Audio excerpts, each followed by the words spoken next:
también puede significar un problema hemodinámico en los pacientes, así que vamos a empezar.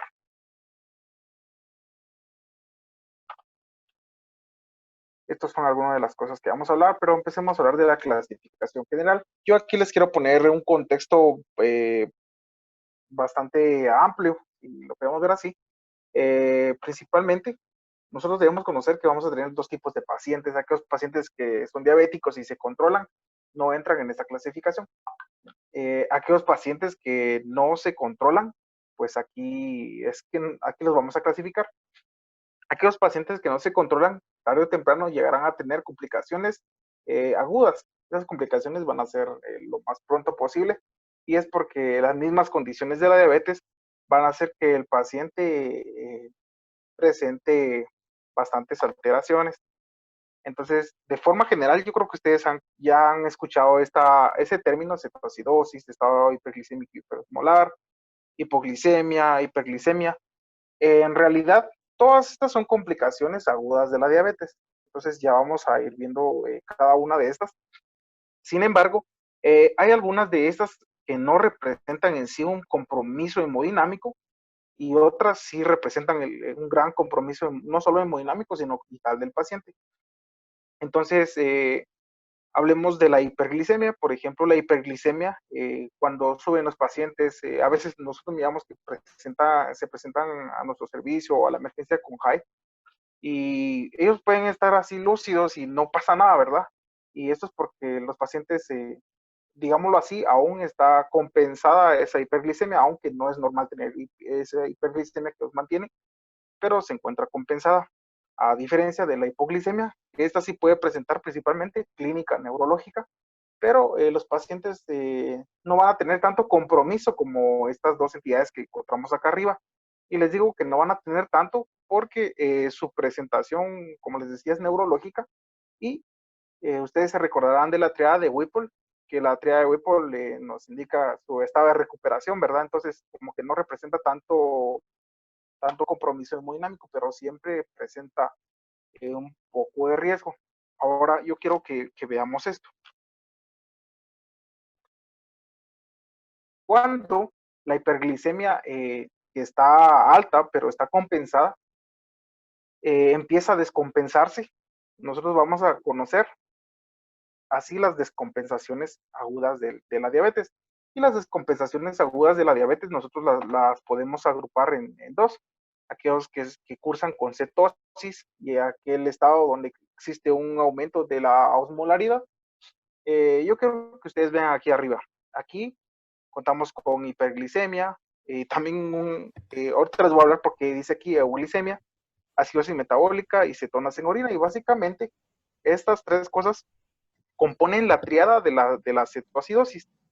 Entonces, aquellos pacientes que presenten una hiperglicemia, pero esta hiperglicemia les otorgue un compromiso hemodinámico, desarrollarán cetoacidosis o un estado hiperglicémico hiperosmolar. Ahora, yo creo que tal vez aquí ustedes ya la habían escuchado como una cetoacidosis diabética, y yo les quiero comentar algo así como algo lo último que ha salido, y es que hace, hace un par de meses salió un comunicado que hizo la FDA, donde empezaron a asociar el uso de estos inhibidores de transportador sodio-glucosa tipo 2 con presencia de cetosis. Entonces se empezaron a cuestionar por qué existe ese tipo de cetosis o este tipo de cetoacidosis en estos pacientes. Entonces, como que esto nuevamente separó esto en dos grandes grupos, ¿verdad? La cetoacidosis diabética y ahora la cetoacidosis euglicémica, que se representa, que es ocasionada eh, por algunas drogas, principalmente de esta droga, el inhibidor del transportador sodio-glucosa tipo 2. Ahora, yo quiero que veamos esto, porque a veces esto es como que una pregunta de las visitas, ¿verdad? ¿Qué complicaciones de la diabetes son las que son las agudas? Y muchos esperan esta respuesta: la hipoglicemia, el estado hiperosmótico hiperglucémico y la cetoacidosis diabética. Y está bien, porque todas esas son complicaciones agudas, pero si nos referimos exactamente a una descompensación, Las dos descompensaciones son a partir de que la glicemia se descompensa, digámoslo así, y empieza a presentar alteraciones que obviamente involucran la hiperglicemia, y cada una de estas entidades tiene sus peculiaridades, y eso es lo que vamos a ver a lo largo de esta plática. Muy bien. Entonces empecemos con las cetoacidosis, las descompensaciones, que incluye cetoacidosis, y ustedes ya saben que está la diabética y la euglicémica, y el estado hiperglicémico hiperosmolar. Bien, yo utilicé esta, hizo la ADA hace bastante tiempo, pero me gusta porque acá hay como un consenso de todas las cosas que hay que tener en cuenta para tratar a un paciente. Bien, respecto a la cetoacidosis diabética, el 56% de los casos representa a personas entre 18 y 44 años. 24% de estos casos es para personas que tienen mayor de 45 años, y el 18% es para aquellos que tienen menos de 20 años. La cetoacidosis diabética, deberán recordar ustedes que es la causa más común de muerte en niños y adolescentes que cursan con diabetes de tipo 1. Pero también esto puede suceder en aquellos pacientes que tienen diabetes de tipo 2, y esto principalmente se da por un estrés catabólico en todo el cuerpo. Ya vamos a ir viendo cómo es que esto sucede. Sin embargo, es más común el estado hiperglicémico y hiperosmolar en los pacientes con diabetes de tipo 2. Hasta ahorita no ha existido como una reducción de las tasas de mortalidad en los últimos 20 años. Se dice que un 1% de los pacientes tiene la mortalidad con cetoacidosis diabética. Y esto aumenta aún más cuando los pacientes tienen comorbilidades de un 3.4 a 4.6, incluso yo había leído hasta un 5% cuando tienen comorbilidades. Bien, quiero hablarles primero de la fisiopatología para que ustedes luego puedan entender qué laboratorios son los que hay que pedir, también puedan entender cuál es la definición que ustedes deberían construir, porque existen muchas definiciones, pero la verdad es que todas las definiciones carecen hasta cierto punto de algo muy importante. Entonces, si entendemos la fisiopatología, yo creo que cada quien va a poder hacer como el constructo de su propia fisiopatología, de la propia entidad, sea cetoacidosis diabética o el estado hiperglicémico hiperosmolar. Bueno, la cetoacidosis diabética ocurre con más frecuencia en los pacientes que tienen diabetes de tipo 1, y cuando estas cetoacidosis diabética son recurrentes, nosotros debemos cuestionarnos esto, si el paciente tendrá alguna adicción, porque se asocia a recurrencias por cocaína principalmente.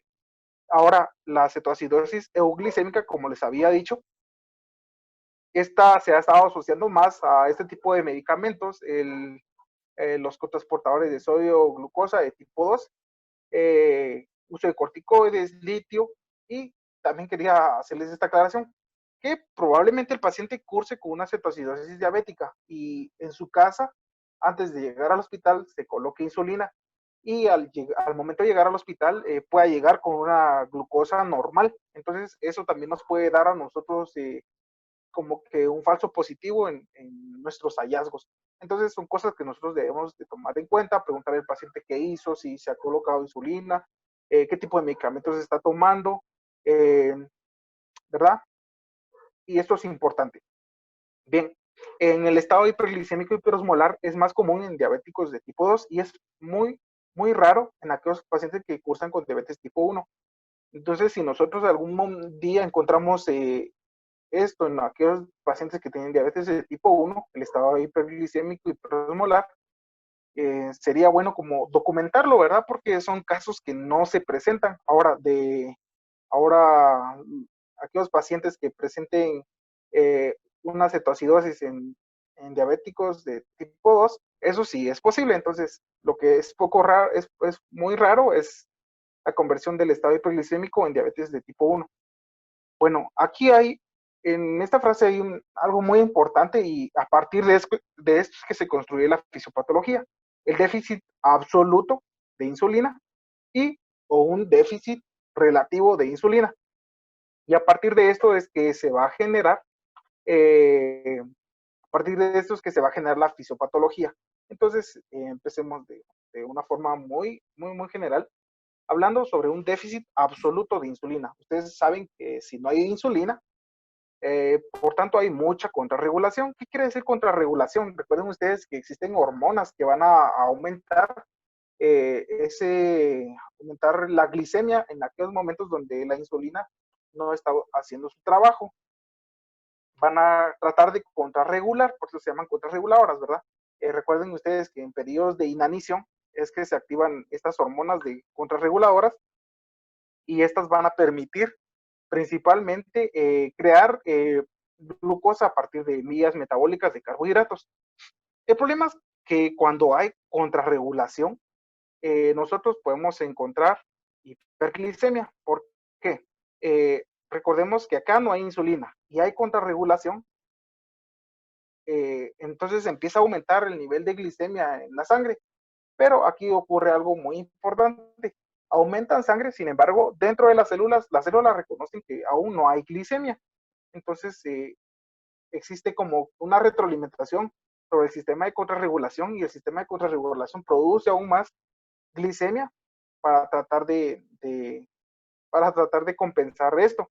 Sin embargo, como esto sigue un ciclo, viendo las células que no tienen energía de esta forma, entonces se activará una hormona que está en los lípidos y esta va a generar lipólisis. Y la lipólisis a veces, bueno, no, en la lipólisis cuando se satura ese ciclo de la lipólisis, va a desviar su ruta metabólica y van a producirse cuerpos cetónicos. Ya vamos a ver un poquito más adelante cómo es que se da. El problema con los cuerpos cetónicos, recuerden ustedes que los cuerpos cetónicos tenemos de tres tipos, el ácido híjole, se me fue, y el ácido beta hidroxibutírico.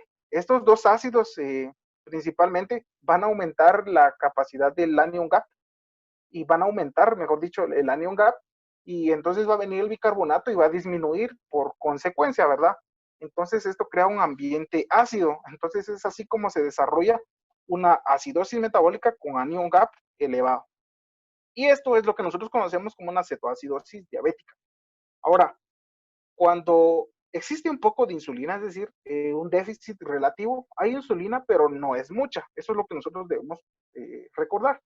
Y cuando, y cuando no hay mucha, igual va a haber contrarregulación, ¿verdad? Porque la poca insulina que hay está sirviendo para metabolizar todo el tipo toda la glucosa que pueda. Entonces, entonces el cuerpo reconoce que la ruta de los carbohidratos todavía está activa. Entonces, únicamente lo que hace es generar más contrarregulación. El problema con generar más contrarregulación es que también se crea más glicemia, ¿verdad? Y como la glicemia no logra adentrarse a las células, esta va a terminar generando hiperglicemia. El problema con la hiperglicemia eh, es que va a aumentar la osmolaridad. Ya recordarán ustedes que la fórmula de la osmolaridad incluye sodio, glicemia, urea, y la osmolaridad efectiva únicamente sodio y la glicemia, ¿verdad? Entonces, cuando aumenta la glicemia, aumenta la osmolaridad. El problema no es ese. El problema es que cuando aumenta la osmolaridad va a tener que disminuir en el cuerpo y cuando lo va a hacer, a veces ya no va a ser diluida por el paso del agua del espacio intracelular al espacio extracelular y por eso mejor va a preferir orinarse. Y cuando se orina, no solo se elimina sodio, sino también se va a eliminar agua. Y el problema con eliminar agua es que el paciente se va a deshidratar. Entonces, aquí mencioné algo muy importante. Primero, es deshidratación. Segundo, es el aumento de glicemia. Y el tercero, eh, es... se me fue.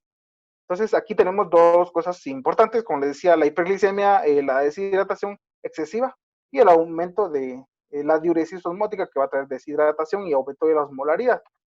Bien, así de forma general hablamos de la fisiopatología, pero quisiera hacer hincapié en algunas cosas que son importantes. Respecto a la cetoacidosis diabética, acá nosotros esto es lo que sucede. el déficit de insulina no es utilizada como fuente de energía y se va a activar otra vía, que es la vía de los lípidos, ¿verdad? Entonces, como les decía, cuando esto sucede, se va a activar una hormona que se llama hormona lipasa sensible y esta lo que va a hacer es provocar lipólisis. Cuando se genera lipólisis, recuerden ustedes, lipólisis, isis es como destrucción, como que se desarman los lípidos y generan ácidos grasos libres. Y estos van a usarse en forma de energía. Pero ¿cómo lo van a hacer? Van a viajar al hígado y en el hígado, dentro del citoplasma, se van a unir con la coenzima A y la coenzima A va a formar acetil-CoA. Y ustedes ya saben que eso se va a dirigir a la mitocondria donde se da la cadena de la beta-oxidación. Bueno, cuando sucede esto, los ácidos grasos se van a separar, digámoslo así, formando acil-CoA, y ese es el que va a entrar al ciclo de Krebs para crear energía. Bien, cuando esto sucede, el ciclo de Krebs se va a saturar de tanto acil-CoA que va a existir, entonces la ruta metabólica se desvió, se va a desviar en este momento para generar cetogénesis. Entonces, si nosotros resumimos, lipólisis llega al hígado, en el hígado se crea acetil-CoA y esto se desarma, acil-CoA, y la acil-CoA va a llenar como todos los ciclos de Krebs y como no va a ser suficiente para generar sus productos, se va a desviar la ruta metabólica. Entonces, no es que los lípidos creen los cuerpos cetónicos, sino que la misma necesidad de crear más energía va a hacer que el cuerpo desvíe la ruta metabólica para crear la cetogénesis, es decir, cuerpos cetónicos. Entonces, aquí encontramos que los cuerpos cetónicos van a ser de tres tipos. El primero se llama ácido acetoacético, ¿no? Bien, recordemos que a partir del ácido acetoacético no se van a crear estas otras ácido beta hidroxibutírico ni acetona, sino que a partir de este ácido acetoacético es que se van a generar estos dos cuerpos cetónicos. Ahora, de estos tres cuerpos cetónicos que se generan, los que son ácidos únicamente es el ácido acetoacético y el ácido beta hidroxibutírico. Cuando estos aumentan en sangre, estos son los que van a elevar el anion gap, y cuando eleva el anion gap disminuye el bicarbonato, y si disminuye el bicarbonato crea un ambiente ácido y genera así la acidosis metabólica. Ahora, la acetona es otro cuerpo cetónico, pero esta acetona no es un ácido, entonces nosotros lo vamos a encontrar en esta entidad porque el paciente va a tener un aliento que es como a frutas, como fermentado. Entonces, esto sucede porque se elimina por la respiración. Entonces, yo quiero recordarles que estos tres ácidos son importantes. Eh, Muy bien. Entonces, aquí, en estos triangulitos, eh, resumo básicamente todo lo que sucede en la fisiopatología. El aumento de hiperglicemia, ya saben ustedes, va a generar, desviar las rutas metabólicas y va a generar cuerpos cetónicos. Cuando esto sucede, los cuerpos cetónicos van a elevarse en sangre y estos van a causar la acidosis metabólica. Y esto es importante que nosotros lo recordemos porque a partir de esto es que se construye la definición de cetoacidosis diabética. Bueno, algo que es muy importante es que en las crisis hiperglicémicas estos se consideran como estados proinflamatorios y es frecuente encontrar leucocitosis en estos pacientes, aunque no existe infección.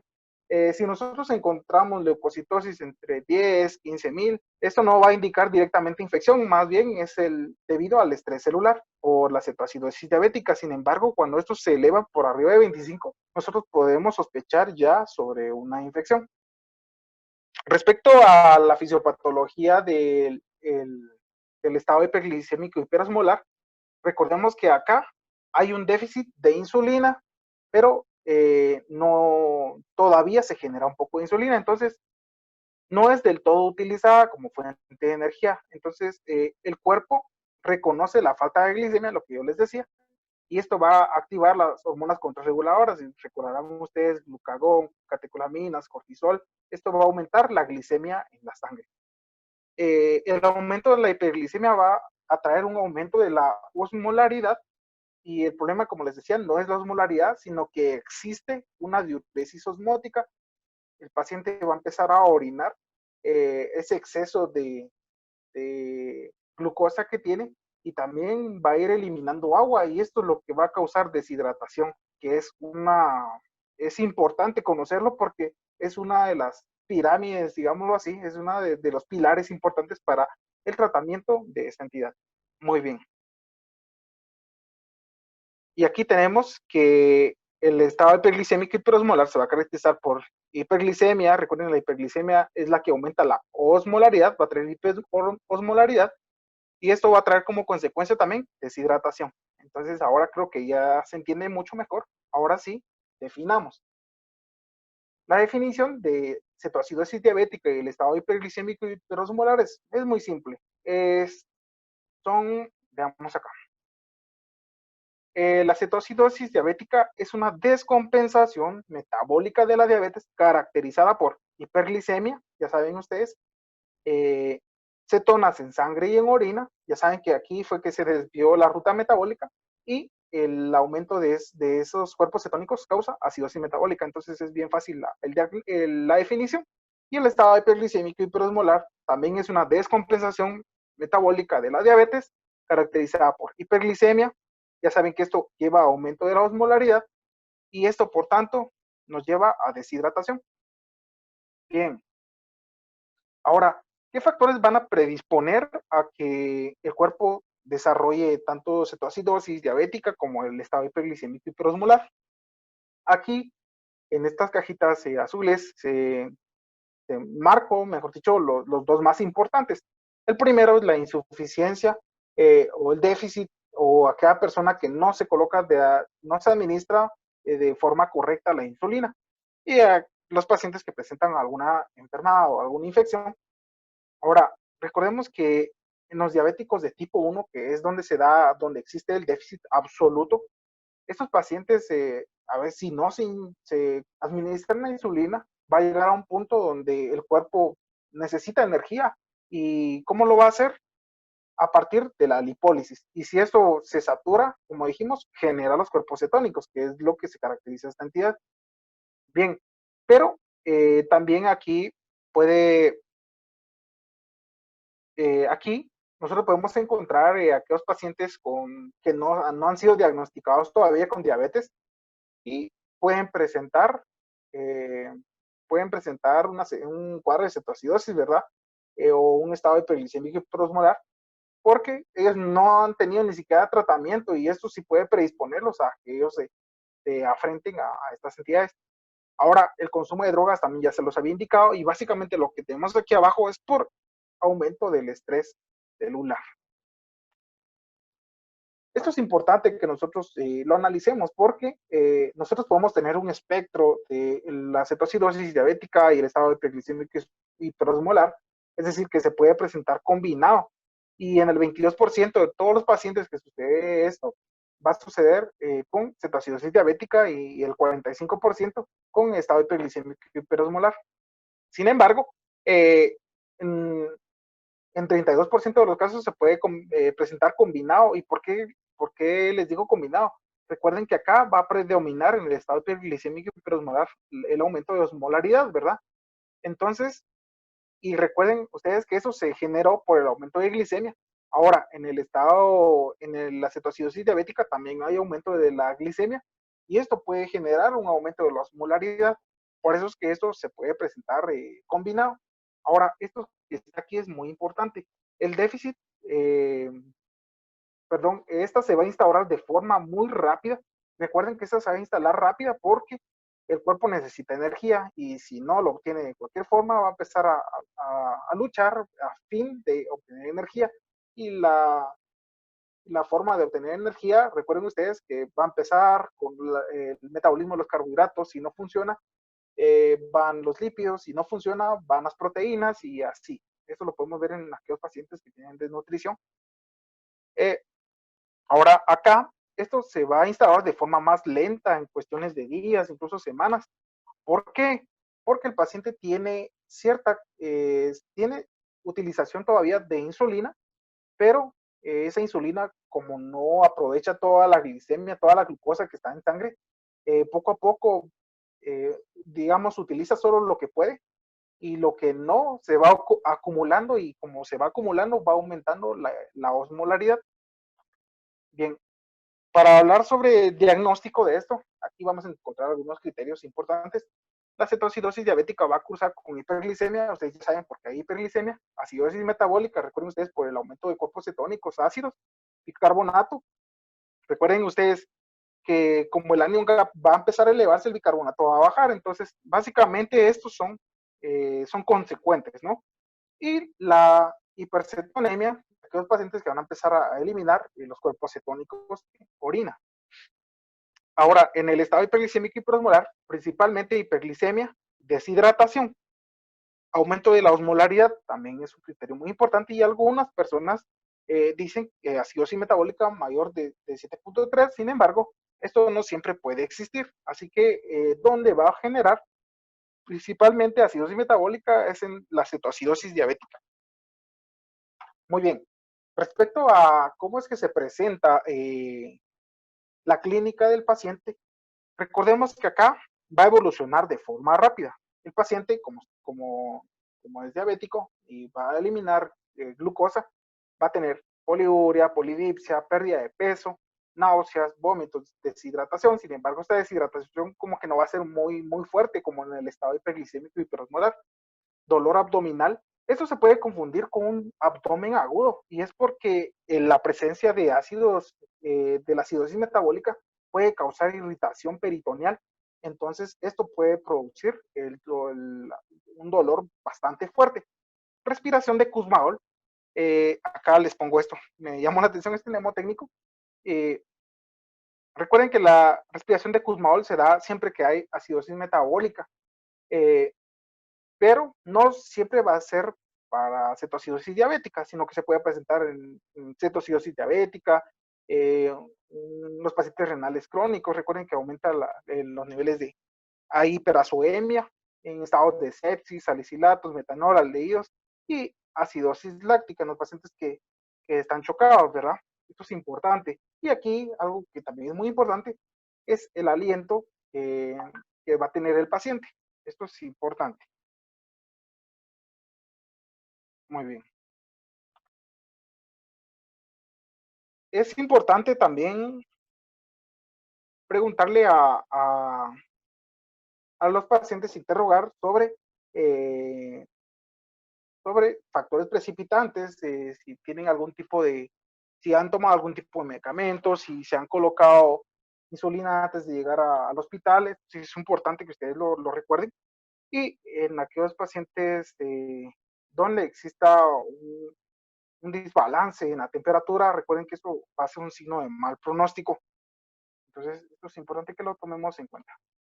Respecto a la clínica del estado hiperglicémico y prosmolar, recordamos nuevamente que esto se da en cuestión de días o semanas, y aquí generalmente va a haber una alteración del estado de la conciencia. Recuerden ustedes que cuando la osmolaridad aumenta, eh, la sintomatología, aquí está abajo, que va a generar principalmente, van a ser cambios en el sensorio. Veamos acá, pérdida de la turgencia. Recuerden ustedes que ese es un signo de deshidratación, debilidad, deshidratación en su paciente, principalmente esa es una de las consecuencias del estado hiperglicémico hiperosmolar. Taquicardia, en estos pacientes no va a existir dolor, y los signos neurológicos son más evidentes cuando aumenta más la osmolaridad. Y aquí hay algunas aclaraciones que creo que es importante que nosotros sepamos. Las alteraciones del sensorio, como les había dicho, estas van a obedecer principalmente al aumento de la osmolaridad, y estos van a permanecer, o nosotros debemos saber que se debe a esto cuando también hay una clara deshidratación. De lo contrario, nosotros debemos pensar en otras cosas. La alteración de los electrolitos es muy difícil diferenciarla entre un SB y un estado hiperglicémico hiperosmolar, eh, o un desequilibrio hidroelectrolítico. Entonces, como esto es difícil, si es necesario realizar un ataque, recuerden ustedes, si están sospechando un SB isquémico, debe debe por lo menos haber pasado ya 48 horas si queremos hacer una tomografía, o hacer una resonancia si es de una forma más aguda. Respecto a los vómitos, recordemos que la acidosis metabólica va a estimular el centro del vómito, y la presencia de hiperglicemia y también de hiperosmolaridad va a generar gastroparesia, y esto al paciente le puede generar muchos problemas en el tubo digestivo. Respecto al dolor abdominal, como les había dicho, esto puede deberse a muchas cosas, principalmente, digamos, por hipocalemia, eh, pero esto puede ser como consecuencia ya durante el tratamiento. Cuando usamos insulina puede existir hipocalemia, y la hipocalemia le puede llevar a un dolor abdominal. Pero también la acidosis y el descenso de la acidosis y un bicarbonato abajo de 15 puede generar también irritación, eh, irritación en las hojas del peritoneo. Y esto puede confundirse con un abdomen agudo, ¿verdad? Bien, la hiperventilación, ustedes saben que esa se da en los pacientes que tienen acidosis metabólica. Eh, y bien, esto es importante. Y también la hiperventilación, nosotros vamos a tener como aliento cetónico. Los pacientes van a presentar aliento cetónico porque eh, la acetona es la forma en la que se va a eliminar, ¿verdad? Por medio de la respiración. Vamos a ver acá. Bueno, acá si nosotros comparamos estas dos patologías, vamos a tener, por ejemplo, acá la polidipsia, vamos a tenerlo justo en los dos. Igual que las náuseas, vómitos, vamos a tener los dos. El dolor abdominal, principalmente la cetoacidosis diabética, ¿verdad? Y esto es porque existe acidosis que puede estar causando una irritación de las hojas del peritoneo. Anorexia puede existir en los dos. También problemas neurológicos, pero principalmente se van a notar más en el estado hiperglicémico hiperosmolar, porque aumenta la osmolaridad.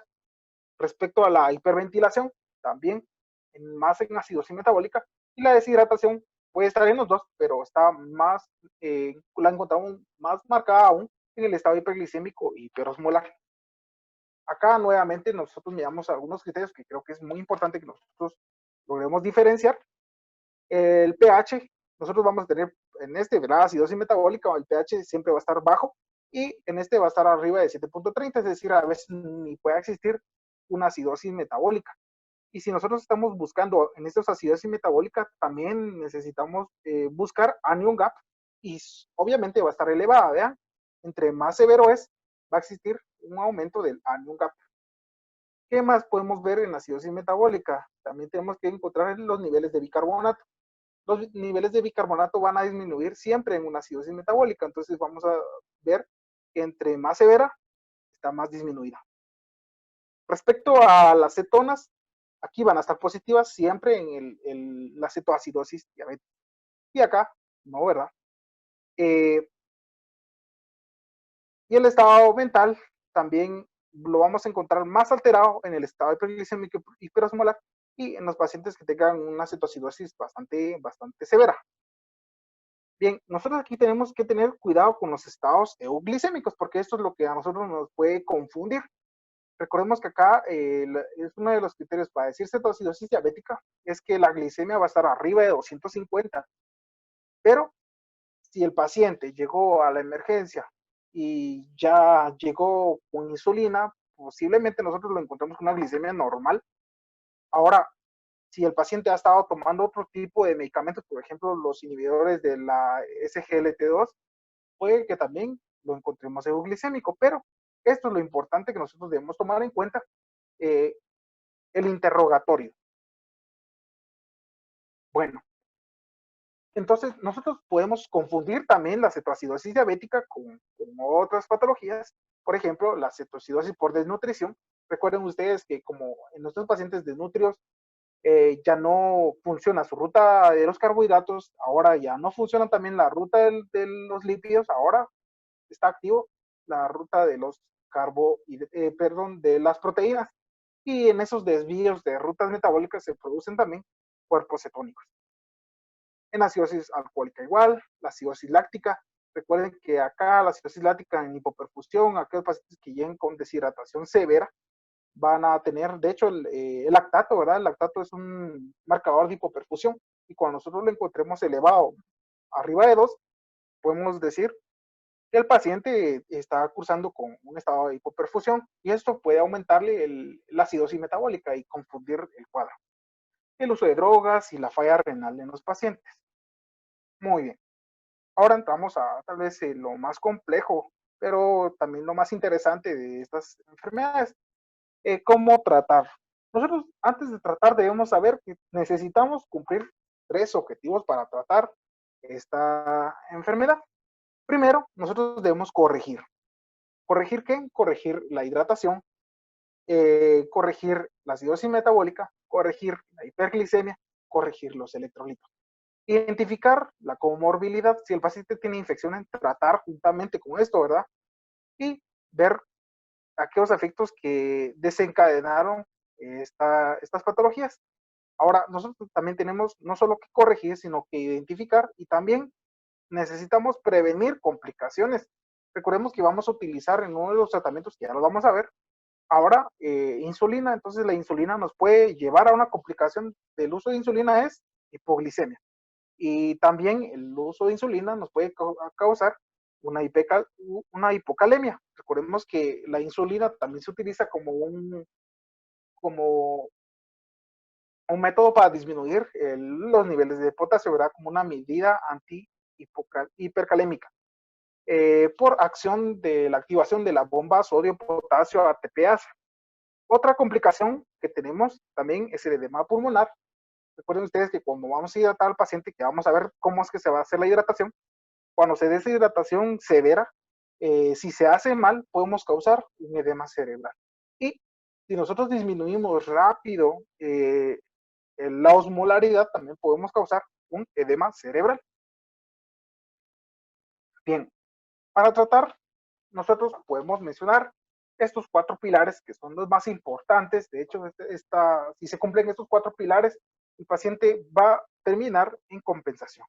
Los pilares son principalmente hidratación, insulinoterapia, vigilar el potasio y algunas veces corregir el bicarbonato, aunque este tiene muchas controversias. Básicamente estos 3 son los que van a llevar al paciente a compensación. Y vamos a ver cada uno de ellos. Bien, acá están todos los 4 pilares que les indicaba, así que vamos a empezar con el primero, hidratación. Para hidratar, nosotros debemos saber primero que este es el pilar más importante que nosotros debemos tratar en el paciente, ya sea con cetoacidosis o ya sea que presente un estado hiperglicémico hiperosmolar. ¿Por qué este es lo más importante? Porque si el paciente nos llega deshidratado, recuerden que cuando existe diuresis osmótica, se va a perder mucha agua, entonces también se va a deshidratar. Los pacientes aproximadamente pierden de 6, 8 hasta 10 litros de agua. Entonces es necesario recuperar toda esa cantidad de agua que el paciente ha tenido. El problema con esto es que si el paciente ha perdido mucha agua, probablemente nos pueda hacer un shock hipovolémico, ¿verdad? Entonces el objetivo, acá está el objetivo más importante es lograr la reexpansión del espacio intracelular y el espacio intersticial. Y eso lo vamos a generar únicamente reponiendo la bulimia. Perdón. También debemos monitorizar el ingreso y salida de fluidos. Es muy importante eso. Recordemos que el paciente diabético tal vez nos llegue también con que tenga insuficiencia cardíaca. Aquel paciente que también es diabético tal vez pueda tener también una enfermedad renal crónica. Entonces, si nosotros reponemos de una forma brusca, podemos causar más daño al paciente. Entonces, nosotros debemos vigilar esto. Por eso es importante monitorizar la entrada y salida de los líquidos.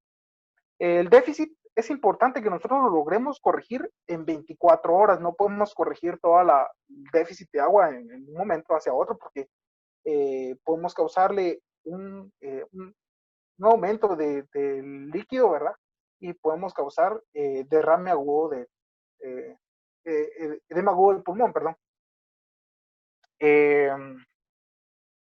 Y es importante cuando nosotros disminuyamos, cuando nosotros al momento de aumentar la hidratación, disminuye la glicemia, nosotros debemos saber que esto se va a corregir en 6 horas y aproximadamente el resto de el estado de cetoacidosis se va a corregir en 12 horas. Entonces es importante conocer esto, ¿verdad? Y ahorita vamos a ver algunas cosas importantes de la hidratación. Ubiquémonos acá donde dice shock hipovolémico. El shock hipovolémico, nosotros cuando llega el paciente, nosotros miramos que su presión está muy baja. ¿Cómo sabemos que tiene un shock hipovolémico? Porque principalmente empieza a presentar disminución de la presión arterial, una hipotensión, ¿verdad? Eh, También nosotros vamos a encontrar pulsos filiformes, aquellos pulsos que no se sienten. Entonces, eso nos puede orientar a que el paciente está entrando en un estado de shock. Pero también recuerden ustedes que existen las ventanas de la perfusión. La piel también nos puede mostrar que el paciente está con hipotensión, que está en un estado de shock hipovolémico. Entonces, aquí el objetivo es reponer líquido lo más rápido posible y se va a hacer aumentando la volemia con una solución fisiológica isotónica. Y la solución que nosotros utilizamos es solución salina de 0.9% y más o menos se va a pasar a 300, 500 en media hora o como dice acá, el litro en una hora. Muy bien. Esto es con respecto al shock hipovolémico. Cuando este shock se logra compensar, digamos, vamos a pasar a una hipotensión moderada. Entonces, a partir de la hipotensión moderada, nosotros debemos evaluar cómo vamos a seguir la hidratación del paciente. Entonces, la hidratación del paciente la vamos a ver respecto a los niveles que tenga el paciente de sodio, ¿verdad? Si el paciente tiene niveles de sodio bajos, eso es lo esperado. Porque recordemos que el paciente tiene un aumento de la osmolaridad y cuando la osmolaridad aumenta, va a disminuir el sodio. ¿Por qué? Porque va a salir líquido y ese líquido va a enmascarar, va a crear una hiponatremia dilucional. Entonces es importante que nosotros sepamos que el hallazgo normal va a ser hiponatremia. Ahora, cuando nosotros encontremos un sodio normal o un sodio elevado, nosotros vamos a principalmente saber que eso no es normal, ¿verdad? Encontrar un sodio normal o un sodio elevado en un paciente que tiene hiperosmolaridad, eso ya no va a ser normal. Entonces, esto quiere decir que el paciente se está deshidratando y entonces el sodio como que se está mostrando. Nosotros ya estamos viendo ese sodio, ya estamos notando ese sodio y ese sodio no lo deberíamos notar. Entonces, lo que tenemos que hacer con este paciente, recordemos que el sodio está elevado o está normal, no podemos darle soluciones isotónicas con un aumento de sodio, ¿verdad? Recordemos que 154 mil equivalentes nos proporciona un bolus de solución salina al 0.9. Entonces, lo mejor hacer con estos pacientes es administrarle una solución hipotónica. Entonces, vamos a utilizar aquellas soluciones de 0.45% y estas son muy fáciles de preparar si en algún momento los servicios no contaran con una solución hipotónica. La forma de prepararlo es utilizando 500 ml de solución salina 0.9 y 500 de agua destilada. Y con eso nosotros preparamos ya nuestra solución hipotónica.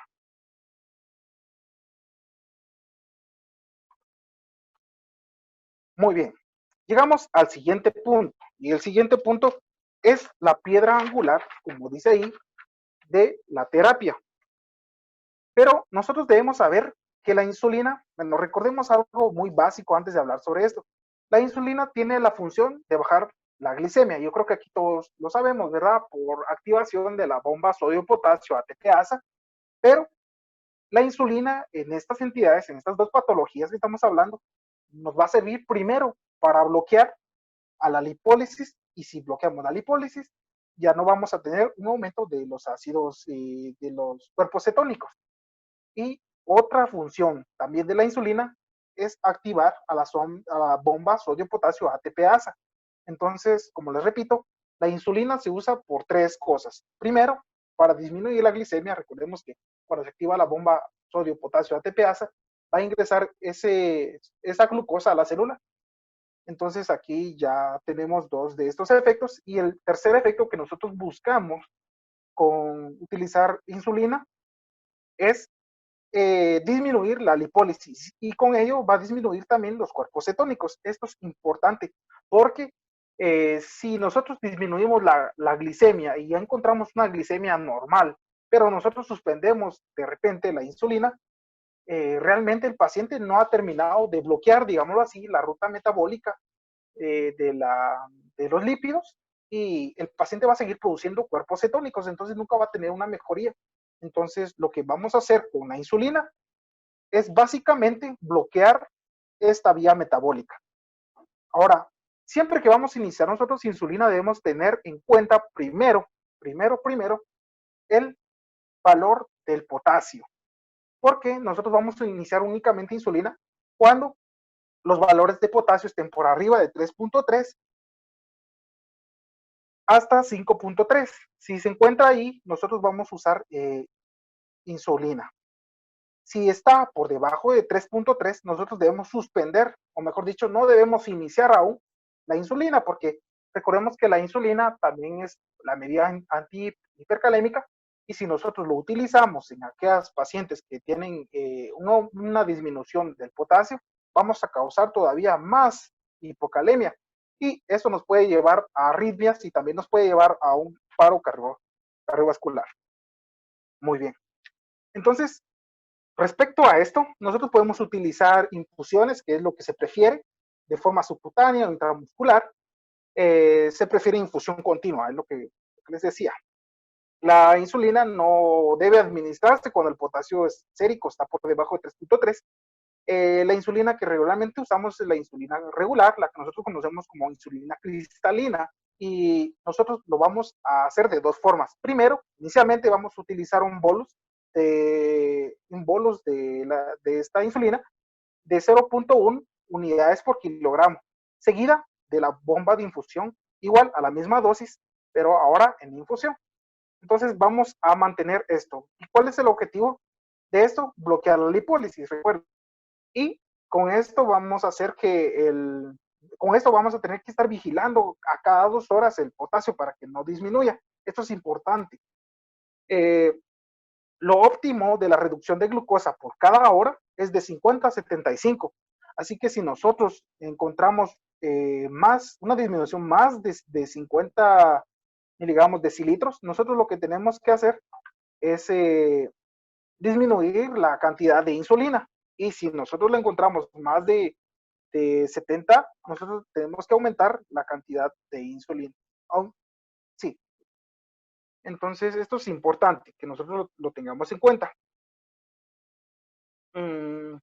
También los objetivos de mantener las glicemias es entre 200, si estamos hablando de cetosis diabética, y en el estado hiperglicémico hiperosmolar de 250 a 300. Cuando la glicemia baja de esto, nosotros tenemos que reponer glucosa. ¿Y por qué reponemos glucosa? Porque lo que estamos buscando es, nuevamente les digo, disminuir o bloquear la vía de la lipólisis y disminuir los cuerpos cetónicos. Entonces, la glicemia obviamente ya bajó, pero necesitamos empezar a bloquear el otro sistema, la otra vía metabólica. Bien, pasamos entonces a hablar algo del potasio, ¿verdad? El potasio es muy importante. Cuando el potasio está por debajo de 3.3, nosotros debemos reponer 40 mil equivalentes. Y cuando el potasio está por arriba de 5, nosotros no debemos añadir potasio, ¿verdad? Pero nosotros debemos controlar a cada 2 horas. Recordemos que estamos utilizando una bomba de infusión con insulina. Entonces, en 2 horas no sabemos cómo va a estar el potasio, puede estar disminuido. Entonces, esto es importante que nosotros lo tengamos en cuenta. Si el potasio está entre 3.3 hasta 5.3, nosotros debemos mantener siempre dándole al paciente potasio de 20 a 30 mil equivalentes. Lo normal o lo correcto es encontrarlo entre 4 hasta 5 mil equivalentes. Y si lo encontramos abajo, parar la insulina y reponer potasio. El bicarbonato El tratamiento es controversial, como les decía, el incremento recordemos que cuando nosotros utilizamos bicarbonato, el bicarbonato cuando entra al cuerpo se va a tener que, como ese es uno de los amortiguadores más importantes de nuestro cuerpo, al momento de ingresar a nuestro cuerpo se va a metabolizar rápido y el bicarbonato con presencia de hidrogeniones se va a convertir nuevamente en ácido carbónico. Y ese ácido carbónico se va a convertir en dióxido de carbono y agua. Entonces, el problema, si aumenta el ácido carbónico, estamos colaborando a que exista más acidosis celular, ¿verdad? Y eso no es el objetivo. No, el objetivo es disminuir, mejorar, mejor dicho, la acidosis metabólica. Y eso lo estamos logrando con la insulina. Entonces, como les decía, principalmente lo vamos a mantener con hidratación, con insulina y con la corrección del potasio. Muy bien. Y llegamos a un punto que es muy importante, porque nosotros después de tratar a aquellos pacientes con acidosis metabólica o un estado hiperglicémico hiperosmolar y ya el paciente ya nos presente criterios de resolución, nosotros tenemos que hacer una transición, así se le llama, transición de insulina. Y necesitamos dejar de usar aquellas insulinas, podemos ver acá, la insulina regular. Necesitamos dejar de usar aquella insulina regular y utilizar insulinas que son un poquito más prolongadas en el tiempo, como la NPH. Tal vez ustedes ya se pudieron haber dado cuenta que la insulina NPH se debe poner después de que estos pacientes van a solucionar. Pero existen ciertos criterios que nosotros debemos tomar en cuenta. Primero, en estos pacientes nosotros necesitamos tener una glucosa por debajo de 250 en ambos. El siguiente criterio es mantener, para la cetoacidosis diabética, es mantener un bicarbonato arriba de 15. ¿Qué quiere decir un bicarbonato arriba de 15? Recordemos que el bicarbonato ya empezó a mejorar, entonces los cuerpos cetónicos están disminuyendo. Y si está aumentando el bicarbonato, también lo está haciendo el pH, entonces el pH también está buscando solucionarse. Y como consecuencia, vamos a tener que la Neun Gap va a empezar a disminuir. ¿Por qué? Porque los cuerpos cetónicos se van a empezar a eliminar. Entonces debe cumplir esos criterios.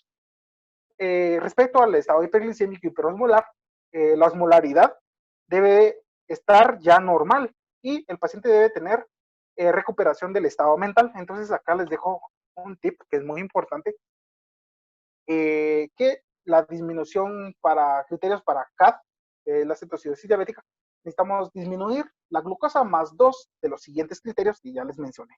Si juntamos estos dos criterios, nosotros ya podemos cambiar, mejor dicho, la insulina intravenosa por una insulina que es un poquito más prolongada, como la NPH, y podemos también, en el estado hiperglicémico hiperosmolar, disminución de la glucosa más los dos siguientes criterios, ¿verdad? Que son osmolaridad normal y recuperación del estado mental. Y esto que está aquí abajo tal vez es lo más importante de la transición de la insulina, que es mantener por lo menos 4 horas todavía la infusión de insulina regular, aunque ya muy baja, ¿verdad? Y luego de esas 4 horas hacer la transición, perdón, durante esas 4 horas ya hemos hecho la transición y después de esas 4 horas simplemente se debe suspender la insulina. Y es así como nosotros logramos manejar al paciente. Muy bien. Entonces, como les decía, las complicaciones principalmente va a ser hipoglicemia, recuerden ustedes, por la insulina, y otra complicación va a ser el edema cerebral. Entonces ahora creo que ya se entienden mucho mejor los objetivos. Los objetivos son corrección de la hidratación. Recuerden, si el paciente tiene choque hipovolémico, debemos corregir eso. Luego, corregir respecto al sodio. La acidosis metabólica se va a empezar a corregir cuando utilicemos insulina. La hiperglicemia se va a empezar a corregir cuando usemos insulina. Y los electrolitos son los que nosotros debemos estar cuidando a cada 2 horas. Nosotros debemos identificar las comorbilidades para ir tratándolas y prevenir las complicaciones. Ya saben que para prevenir la hipoglicemia necesitamos reponer glicemia, para prevenir la hipocalemia necesitamos reponer potasio. El edema pulmonar debemos tratar y tener cuidado con la reposición de líquidos, y el edema cerebral con no disminuir tan rápido la osmolaridad. Entonces acá vamos a hablar sobre algunas claves diagnósticas que ustedes los pueden ayudar para poder hacer un buen diagnóstico. Lo que nosotros necesitamos medir cuando el paciente llegue a emergencia principalmente es la glicemia y gasometría arterial, cuerpos cetónicos en sangre y en orina. El hemograma, recordemos que el hemograma puede salir con leucocitosis, pero es porque es un estado proinflamatorio. El uroanálisis que nos puede reportar los cuerpos cetónicos, nitrogenurea para ver cómo está la función renal, la creatinina igual, los electrolitos también, la osmolaridad es muy importante porque si nosotros encontramos una osmolaridad normal, podemos saber que el paciente probablemente no esté cursando con un estado hiperglicémico hiperosmolar, pero cuando está aumentado y el paciente empieza a llenar criterios, pues es importante. Electrocardiografía, siempre que nosotros tengamos que manejar potasio, es recomendado que nosotros utilicemos el electrocardiograma porque eh, podemos tener principalmente cambios en el QT, podemos tener cambios en la onda T, y es muy importante que nosotros logremos siempre tener en cuenta esto, porque un cambio en QT creo que nos puede causar muchos más problemas en el corazón. Podemos también hacer cultivos en los pacientes, por ejemplo, que tenga una infección urinaria bastante fuerte, radiografía de tórax como complemento. Bueno, aquí les dejo un tip que a mí me pareció muy interesante y recuerden que cuando la ruta metabólica del ciclo de Krebs desvía creando así los cuerpos cetónicos, los dos cuerpos cetónicos que se crean son, el cuerpo cetónico que se crea es el ácido acético y el ácido beta hidroxibutírico y la acetona también, pero este no es un ácido, sino que este se va a eliminar por la respiración. ¿Cuál es el asunto que yo miro aquí que es muy importante en la clave diagnóstica? Porque ante un déficit del ácido acético, veamos acá, el ácido acetoacético se va a convertir en beta hidroxibutírico, en ácido beta hidroxibutírico. Entonces, ante el déficit de insulina, se transforma el ácido acetoacético en beta hidroxibutírico. Luego, al iniciar el tratamiento con insulina, vean qué es lo que sucede, más del tratamiento de insulina, se invierte esa reacción. Entonces, el beta hidroxibutírico se va a convertir en ácido acetoacético. Ahora, ¿cuál es lo curioso en este dato? Lo curioso es que nosotros cuando medimos los cuerpos cetónicos en sangre, lo que se mide es el ácido beta hidroxibutírico. Y cuando nosotros nos reportan en el examen de orina aumento de cuerpos cetónicos, son estos dos cuerpos cetónicos, ¿verdad? La acetona y el ácido acetoacético. Entonces, cuando nosotros empezamos a tratar, veamos la reacción es contraria, entonces el beta hidroxibutírico se convierte nuevamente en ácido acetoacético y el ácido acetoacético se elimina en orina. Entonces, nosotros podemos decir, ¿por qué está aumentando aún más el ácido acetoacético? ¿Será que el paciente tiene más acidosis metabólica? Y la respuesta es no, porque el ácido acetoacético únicamente se volvió a convertir de forma reversa, digamos, por el tratamiento de insulina. Y el dato curioso que les decía es que en la orina podemos encontrar niveles de niveles de cuerpos cetónicos que son más elevados. Entonces eso nos podría llegar a confundir completamente porque decimos no está funcionando el tratamiento, pero en realidad es que sí está funcionando el tratamiento.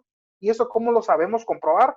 Porque el ácido acetoacético como les decía, se elimina, va a empezar a aumentar en sangre, pero el ácido beta hidroxibutírico va a empezar a disminuir.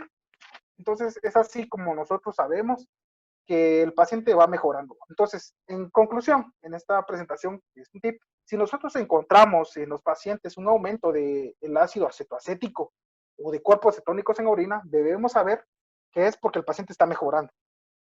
Y si nosotros queremos comprobarlo, podemos hacer un estudio en sangre para que esta nos indique que, y lo que vamos a encontrar acá, mejor dicho, es que va a disminuir y eso es importante. Entonces, aquí abajo está el resumen. En la cetoacidosis diabética, los cuerpos cetónicos aumentan en sangre y en orina, obviamente, ¿verdad?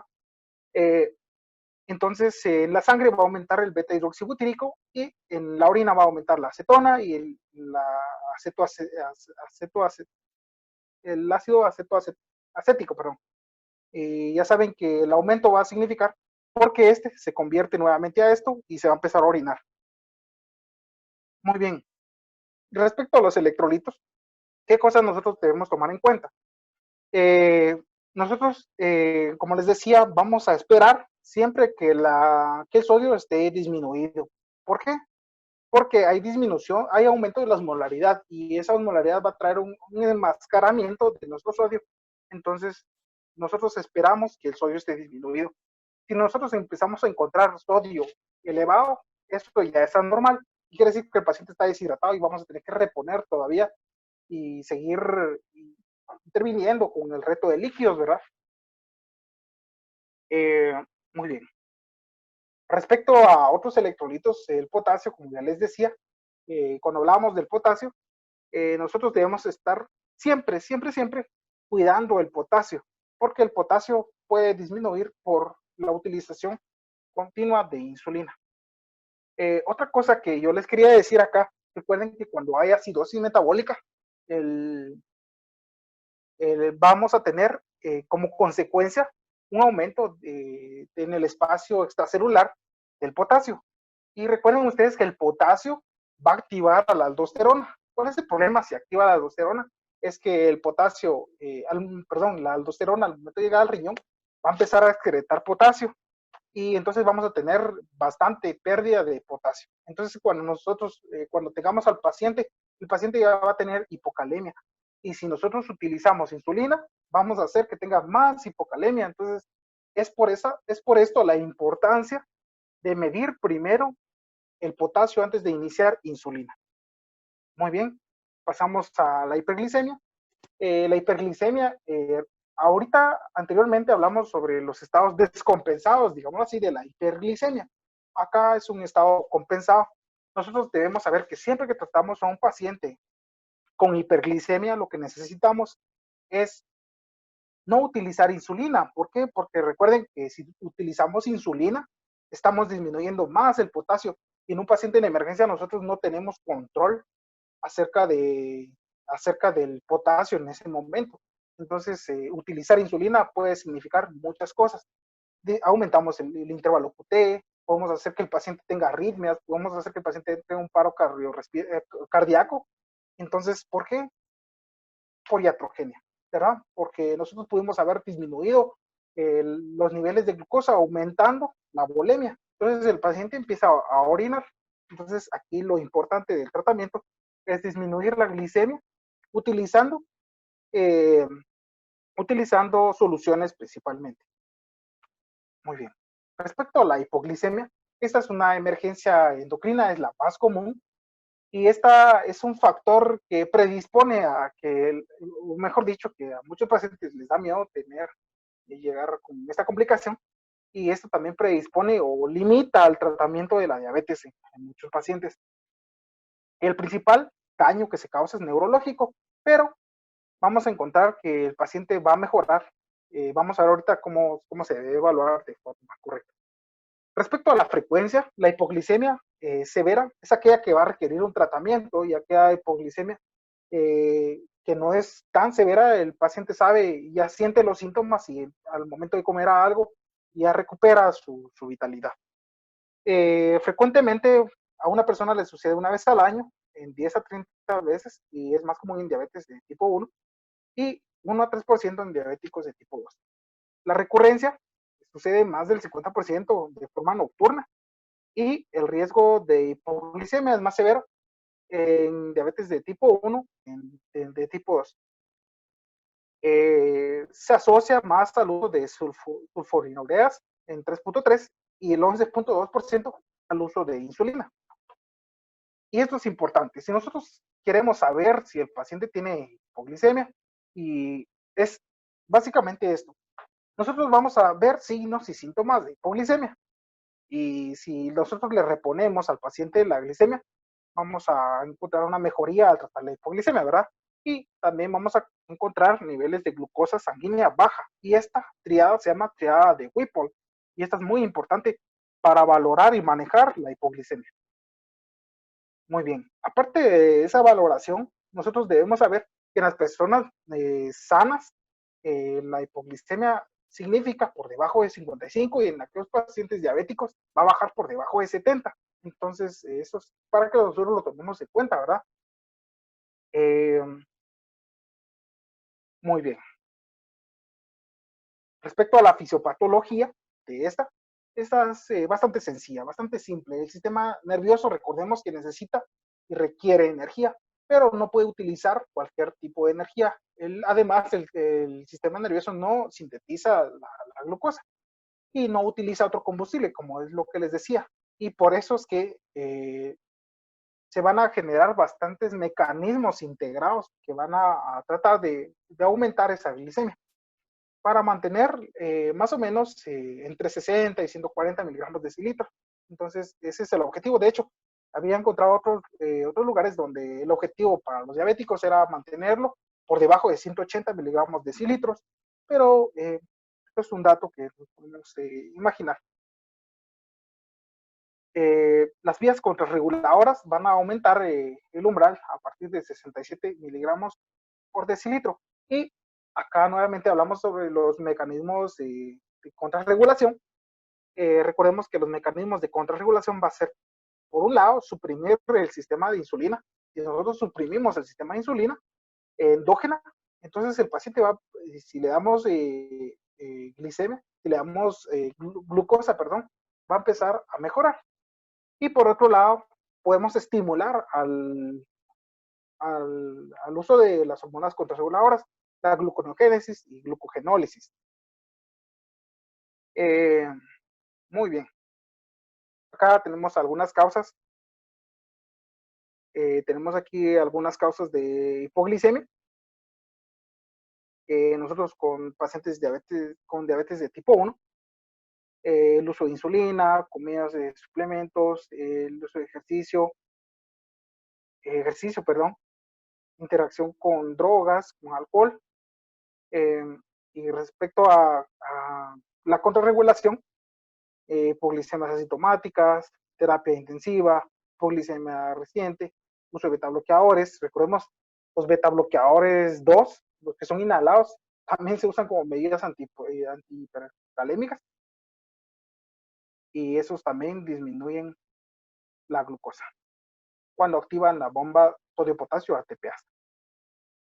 Muy bien, entonces vamos a generar también aquí algunos síntomas y tenemos síntomas adrenérgicos, por ejemplo, las palpitaciones, nerviosismo, temblor, síntomas parasimpáticos, sudoración, hambre, hormigueo, hipolupénicos, dificultad para concentrarse, para la atención, enlentecimiento de la respuesta verbal, visión borrosa, obnubilación, coma, convulsiones y muerte. Y esto es importante que ustedes se lo enseñen a sus pacientes, porque sus pacientes, ellos son los que van a reconocer estos síntomas de hipoglicemia. Entonces, si yo le enseño a mi paciente qué son nerviosismos o qué se siente durante el temblor o qué sucede cuando todos estos síntomas se empiezan a juntar, yo les digo, eso se llama hipoglicemia. Entonces, la próxima que él empiece a sentir eso, pues va a empezar a comer algo. Eso es parte de lo que nosotros tenemos que hacer con nuestros pacientes. La clasificación de las hipoglicemias. Tenemos hipoglicemias severas y estas hipoglicemias severas son las que necesitan asistencia, ¿verdad? También tenemos aquellas hipoglicemias sintomáticas documentadas, que presentan síntomas y aún así glicemias por debajo de 70 miligramos de decilitros, hipoglicemias asintomáticas, sin síntomas y con glicemias por debajo de 70 miligramos de decilitros, probable hipoglicemia sintomática, son aquellas hipoglicemias que presentan síntomas no acompañados de determinación de glicemia, y las hipoglicemias relativas, que presentan síntomas típicos de glicemia, pero la glicemia va a estar arriba de 70 miligramos de decilitro. Respecto al tratamiento de la hipoglicemia, nosotros debemos tratar, nosotros vamos a tener las leves, moderadas, y esto se resuelve con la ingestión de glucosa, ¿verdad? Pero las graves nosotros vamos a tener, por un lado, podemos estimular el aumento de la gluconeogénesis y glucogenólisis con glucagón, utilizando 0.5 miligramos en niños o 1 miligramo en adultos, y eso puede ser subcutáneo, endovenoso, intramuscular. Y lo más común es utilizar glucosa, ¿verdad? Por vía endovenosa. Podemos utilizar una solución dextrosa de 5 ampollas de 33% diluidos en agua destilada, o simplemente utilizar una solución dextrosa al 10% de 250 cc. Las hipoglicemias recurrentes, nosotros podemos utilizar, eso me parece muy interesante, eucriótidos y también el carbón activo en forma temprana. Y muchas gracias por su atención.